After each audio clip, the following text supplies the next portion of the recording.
Assalamualaikum warahmatullahi wabarakatuh. Izin perkenalkan diri. Perkenalkan, nama saya Anissa Salsabella dengan NIM 2301158 sebagai moderator kelompok 1 dari kelas S1 2D Sekolah Tinggi Ilmu Farmasi Riau. Sebelumnya, kami mengucapkan terima kasih kepada dosen pengampu Ibu Apoteker Mira Febrina MSc yang sudah bersedia meluangkan waktunya untuk menonton video presentasi dari kelompok kami.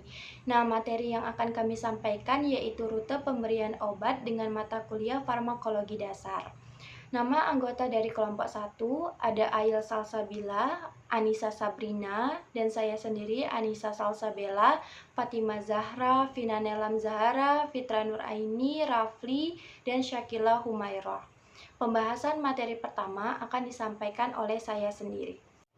Pemberian obat terhadap pasien harus menggunakan prinsip benar agar obat yang diberikan tersebut menjadi aman.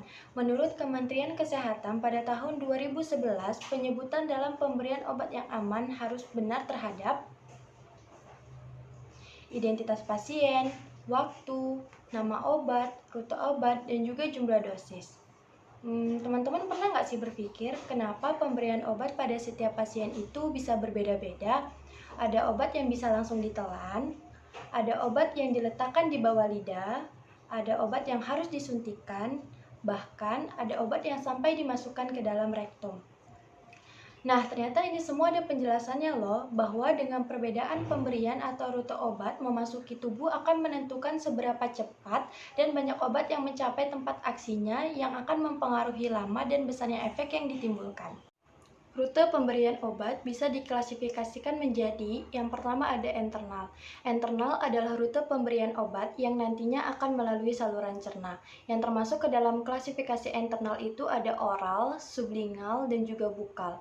Nah, yang kedua ada rute parenteral, yaitu merupakan cara pemakaian obat dengan cara menginjeksikan obat ke dalam jaringan tubuh atau obat yang cara pemberiannya tanpa melalui mulut. Jadi dia tanpa melalui usus atau saluran pencernaan, tetapi langsung ke pembuluh darah dengan tujuan agar obat secara parenteral dapat langsung menuju sasaran. Nah, yang termasuk ke dalam klasifikasi ini ada intravena, intramuskular, intradermal, intraartikular, transdermal, subkutan, ada inhalasi, ada juga okular, epidular, uretra, intranasal, dan juga tekal. Kita ke klasifikasi internal. Pertama ada obat oral. Pemberian obat oral paling mudah dan umum digunakan. Obat diberikan melalui mulut dan ditelan dengan tujuan mencegah, mengobati, dan mengurangi rasa sakit sesuai efek terapi dari jenis obat. Kelebihan dari obat oral yang pertama itu mudah, murah, dan juga aman. Yang kedua, nyaman bagi pasien karena mudahnya penggunaan obat ini. Yang ketiga, untuk membantu absorpsi pemberian obat peroral dapat disertai pemberian air putih. Nah, selain kelebihan, tentunya ada kekurangan obat oral. Yang pertama, efek yang ditimbulkan biasanya lambat. Yang kedua, kurang disukai jika rasanya pahit sehingga tidak adanya kekonsistenan pada pasien. Yang ketiga, dapat menyebabkan iritasi pada saluran pencernaan. Contoh dari obat oral itu ada tablet padat, kapsul, tablet kunyah atau tablet hisap untuk ditelan utuh atau bisa diisap atau sebagai cairan yang dapat diminum seperti tetes, sirup, dan juga larutan. Yang kedua itu sublingual, merupakan obat yang cara pemberiannya ditaruh di bawah lidah dengan tujuan agar efek yang ditimbulkan bisa lebih cepat karena pembuluh darah di bawah lidah merupakan pusat dari sakit. Kelebihan dari sublingual ini yang pertama adalah obat cepat, tidak diperlukan kemampuan menelan. Yang kedua, kerusakan obat di saluran cerna dan metabolisme di dinding usus serta hati dapat dihindari, tidak lewat vena aorta. Kekurangan dari sublingual yang pertama itu ada absorpsinya tidak adekuat. Yang kedua, kepatuhan pasien kurang. Yang ketiga, pasien itu membutuhkan kontrol agar tidak menelan obat.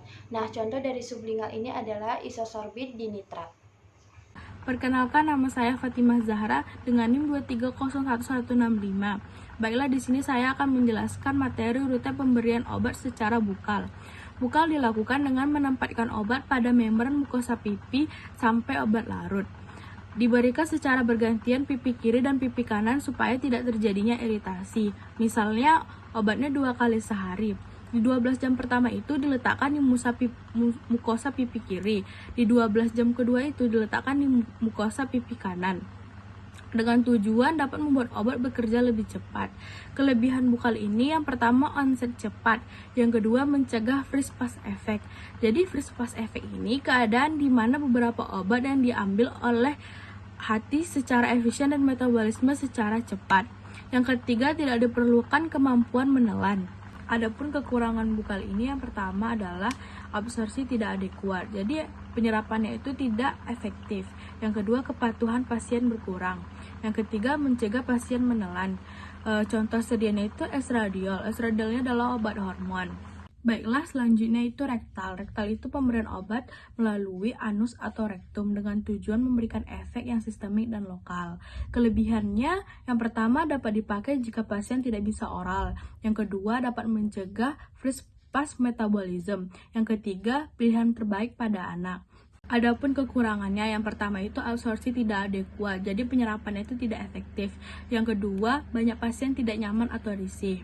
Contohnya, yang pertama itu pemberian suppositoria, di mana contoh dari pemberian suppositoria ini adalah dulkolak yang berfungsi secara lokal sebagai pencahar. Yang kedua, pemberian amonifilin suppositoria, memberikan efek sistemik sebagai bronkodilitasi. Selanjutnya, kita akan membahas rute pemberian obat dengan cara parenteral atau suntikan. Nah, apa sih kelebihan dari rute pemberian obat secara parenteral atau suntikan? Yang pertama, efek yang ditimbulkan lebih cepat dan teratur. Jadi, ketika kita menyuntikkan obat, itu kita bisa langsung merasakan efeknya dibanding dengan ketika kita mengonsumsi obat secara oral tadi. Yang kedua, dapat diberikan pada penderita yang tidak kooperatif, tidak sadarkan diri, ataupun muntah-muntah. Yang ketiga, sangat berguna dalam keadaan darurat. Karena tadi efeknya yang cepat, sehingga ketika kita keadaan darurat, otomatis kita memerlukan efek yang bisa langsung dirasakan. Karena ada kelebihan maka ada kekurangan, pemberian obat secara parenteral juga ada kekurangannya. Yang pertama, menimbulkan efek nyeri. Ya karena kita ditusuk dengan jarum, otomatis kita akan menimbulkan efek nyeri. Kemudian, tidak ekonomis karena harus menyediakan spuit, harus menyediakan suntikannya. Yang ketiga, itu membutuhkan tenaga medis. Kenapa membutuhkan tenaga medis? Karena yang bisa melakukan suntikan itu hanya tenaga medis. Kalau pasien biasanya jarang. Nah, sekarang kita masuk ke jenis-jenis rute pemberian obat secara parenteral. Yang pertama yaitu ada IV atau intravena, yaitu penyuntikan langsung ke dalam pembuluh darah. Dengan keuntungannya yaitu penyerapan obat yang lebih cepat karena dibawa langsung oleh darah. Biasanya lokasi penyuntikannya terdapat pada lengan, leher maupun kepala. Untuk contoh penyuntikannya yaitu seperti infus dan antibiotik, bisa dilihat pada gambar. Yang kedua yaitu IM atau intramuskular, yaitu penyuntikan langsung ke dalam jaringan otot dengan tujuan untuk memperoleh efek yang diperpanjang.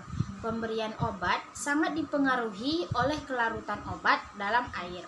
Biasanya lokasi penyuntikannya terdapat pada daerah paha atau lengan atas. Untuk contoh penyuntikannya yaitu seperti vitamin, vaksin, dan juga antibiotik. Bisa dilihat pada gambar. Yang ketiga yaitu ID atau intradermal, juga bisa disebut dengan intrakutan. Penyuntikan langsung ke dalam jaringan kulit. Dengan tujuan diagnosa, yaitu menentukan penyakit.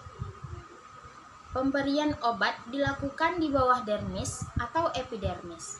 Biasanya, lokasi penyuntikan pada daerah lengan tangan, bagian ventral. Untuk contoh penyuntikannya yaitu seperti skin test maupun antibiotik. Yang keempat yaitu SK atau subkutan, yaitu penyuntikan langsung ke dalam jaringan lemak. Disuntikkan di bawah kulit ke dalam alveola dan obatnya lambat diabsorpsi. Jadi, intensitas efek sistemik dapat diatur. Untuk lokasi penyuntikan pada jaringan konektif atau lemak di bawah dermis, biasanya pada lengan, perut, maupun paha. Untuk contoh penyuntikannya yaitu vaksin. Bisa dilihat pada gambar Di sini terdapat perbedaan derajat penyuntikan antara intravena, intramuskular, intrakutan, maupun subkutan. Nah, untuk intramuskular itu dengan 90 derajat, subkutan dengan 45 derajat, intravena dengan 25 derajat, intrakutan dengan 10 sampai 15 derajat. Inhalasi. Inhalasi merupakan pemberian obat melalui mulut berupa aerosol yang akan terserap ke paru-paru dengan tujuan memberikan efek lokal. Kelebihan inhalasi yang pertama yaitu efek langsung ke target pengobatan di saluran pernafasan. Yang kedua, relatif kecil, ringan, dan mudah dibawa dalam tas, saku, atau koper. Yang ketiga, relatif mudah digunakan dengan petunjuk yang benar. Kekurangan inhalasi. Yang pertama, sulit bagi beberapa orang untuk berkoordinasi, terutama anak kecil, cacat mental, dan orang usia tua lansia. Yang kedua, ukuran relatif kecil dan relatif mudah hilang. Terkadang, sulit untuk ditemukan pada saat dibutuhkan secara mendadak. Contoh sediaan inhalasi dapat dilihat pada gambar berikut. Topikal, pemberian obat secara lokal dengan cara mengoleskan obat pada permukaan kulit atau membran area mata, hidung, lubang telinga, vagina, dan rektum. Dilakukan dengan tujuan melakukan perawatan kulit atau luka atau menurunkan gejala gangguan kulit yang terjadi. Contohnya yaitu lotion. Pemberian obat topikal pada kulit terbatas hanya pada obat-obat tertentu karena tidak banyak obat yang dapat menembus kulit yang utuh. Kelebihan topikal yang pertama memberikan efek lokal, yang kedua efek samping sedikit. Kekurangan topikal yang pertama mungkin kotor dan dapat mengotori pakaian. Yang kedua cepat memasuki tubuh melalui abrasi dan efek sistematik. Contoh sediaan topikal dapat dilihat pada gambar. Perkenalkan, nama saya Asa Sabila dengan NIM 2301150.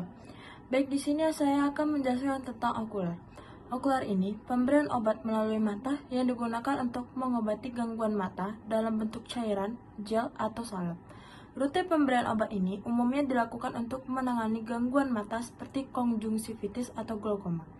Dengan tujuan untuk memberikan obat melalui mata, meletakkan obat langsung ke kantung konjuktiva, mengurangi efek obat, membantu masuknya obat agar tidak sulit untuk mencapai penghantaran sistemik, dan menghindari first pass metabolisme.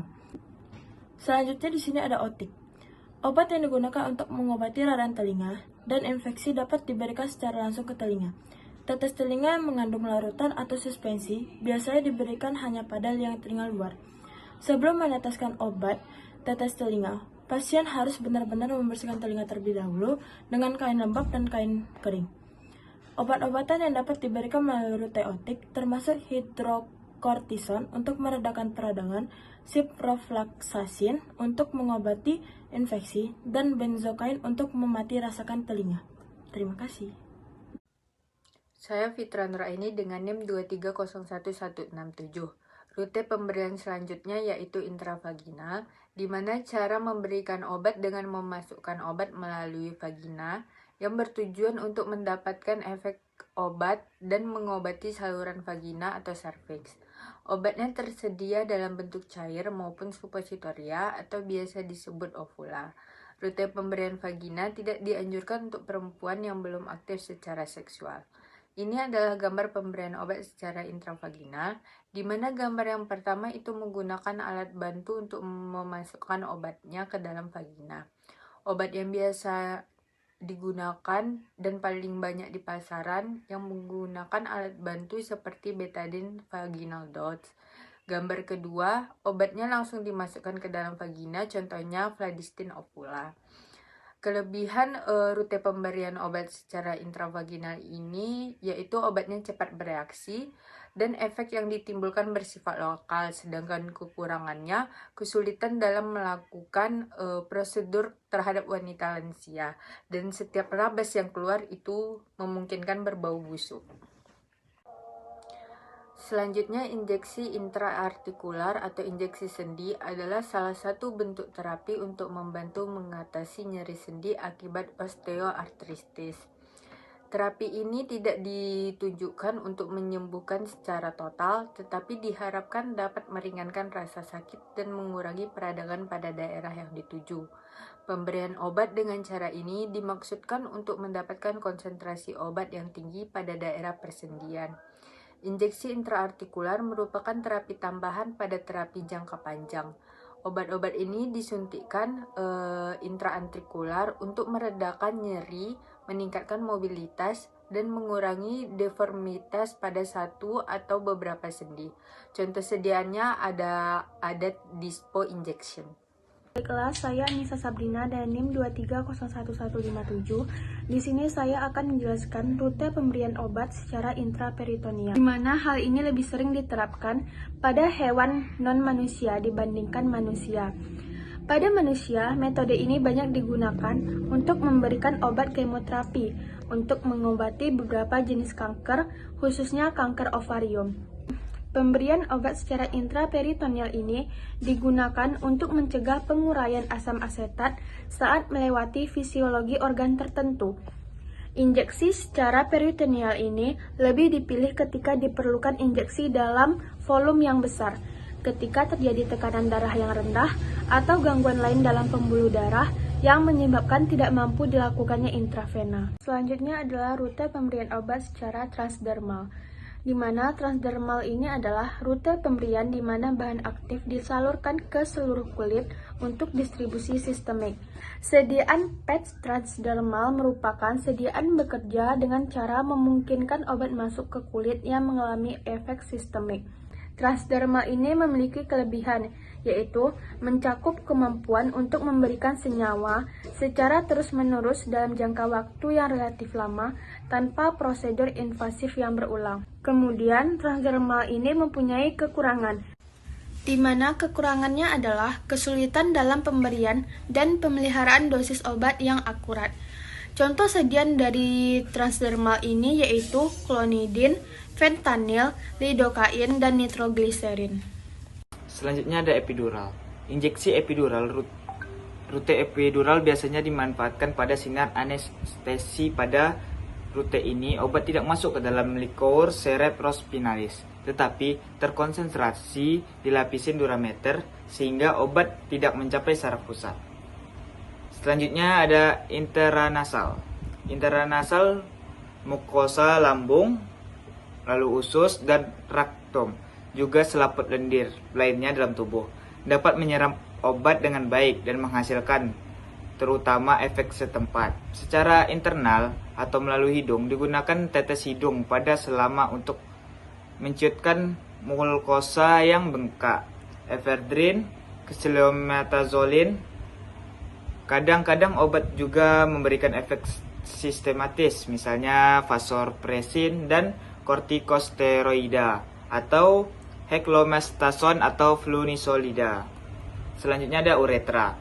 Rute pemberian obat uretra merupakan salah satu cara memberikan obat ke dalam saluran uretra, yang merupakan saluran yang mengalirnya urin dari kandung kemih keluar tubuh.